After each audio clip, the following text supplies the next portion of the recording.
বৈষম্য বিরোধী ছাত্র আন্দোলন একটা ভিডিও দেখেছিলাম আমি, এটাতে এরকম ভাবে ট্রল করা হয়েছে যে ওই যে বাসে যাচ্ছে ওই আপনার টিকিট চাইতে গেলি বা ভাড়া চাইতে গেলি বলছে আমি সমন্বয়ক, কোথাকার সমন্বয়ক কি বরিশাল কি বিশ্ববিদ্যালয়, ওখানে ওটার নামটা মনে, মানে এটা ফানি একটা ভিডিও।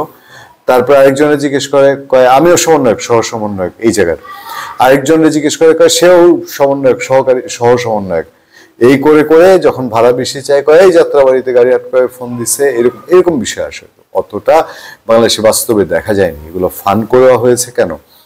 আস্তে আস্তে এরকম কিছু তো হচ্ছে। ওই যে ময়মনসিংহে ইন্ডিয়ান চিনিজিরা চোরাচালানের অভিযোগে একদম আইন শৃঙ্খলা বাহিনী গিয়ে বৈষম্যবিরোধী ছাত্র আন্দোলনের ফুলপুরের আহ্বায়ক এবং তাদের সহ আহ্বায়ক, ফুলপুরের বৈষম্যবিরোধী ছাত্র আন্দোলনের সমন্বয়ক এবং সহ সমন্বয়ককে অ্যারেস্ট করেছিল। আপনার সেদিন বৈষম্যবিরোধী ছাত্র আন্দোলনের নেতা কর্মীদের সাথে নাকি দুর্ব্যবহার করেছে, এই অভিযোগে একজনকে জেল খাটতে হয়েছে, কক্সবাজারে শাসাচ্ছে। মানে একটা বিচিত্র কাণ্ড কারখানায় এই সময়ে দেখা গেল ঢাকার বুকে আরেক কাণ্ড কারখানা, সেটা হচ্ছে যে উত্তরার 2টা থানার পুলিশকে এক সন্ধ্যাতেই নাজেহাল করে ছেড়ে দিয়েছে।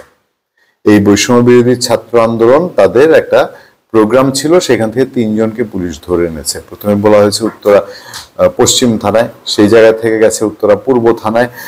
একটা থানার কি হয়েছে আপনারা দেখতে পাচ্ছেন ভিডিওতে, একদম গেট টেট ভাঙচুর টাংচুর করে বাপরে বাপ। এবং তাদের সাথে পুলিশ বাধ্য হয়েছে শান্ত করার জন্য মিটিং এ বসতে, আলোচনা করতে। মানে ওনারা এখন এটা আওয়ামী লীগ, বিএনপি, ছাত্রদল, ছাত্রলীগ যা করেছে, পার্থক্যটা কোথায়?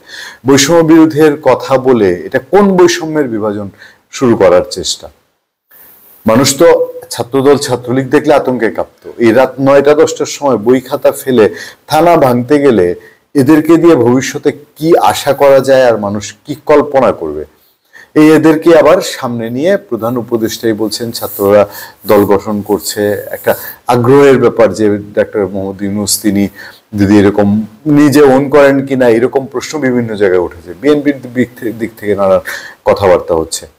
তো সেইটাই যদি হয় তাহলে এই দেশের আগামীতে এই ছাত্রদল, ছাত্রলীগের যে চেহারা মানুষ দেখেছে, ইসলামী ছাত্র শিবিরের যে অভিযোগ ছিল তারা রক কাটে পা কাটে, এখন নানান জায়গায় যে বিএনপি 5 আগস্টের পরে যে ধরনের অভিযোগ, ইসলামী ছাত্র শিবির বা জামাত ইসলামের এই ধরনের অভিযোগ আস্তে আস্তে আস্তে আস্তে টুকটাক শোনা যাচ্ছে। তাহলে মানুষ আস্থাটা রাখবে কোথায়?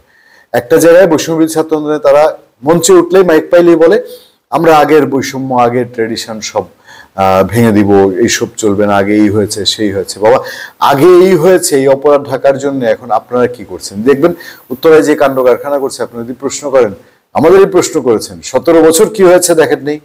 মানে 17 বছর এই করেছে বলেই তো আপনাদের উৎপত্তি। তো আপনারা এসে কি তার চেয়ে বেশি দেখাবেন যে আওয়ামী লীগ এই করেছে, এখন আমরা কিছু একটু আড্ডু করলে কোনো সমস্যা নেই? এই আস্থা কিভাবে তৈরি হবে মানুষের মধ্যে? ধন্যবাদ সবাইকে, ভালো থাকবেন, সুস্থ থাকবেন। আবার দেখা হবে, কথা হবে। আপনাদের সাথে আমি আতিক রহমান পূর্ণিয়া।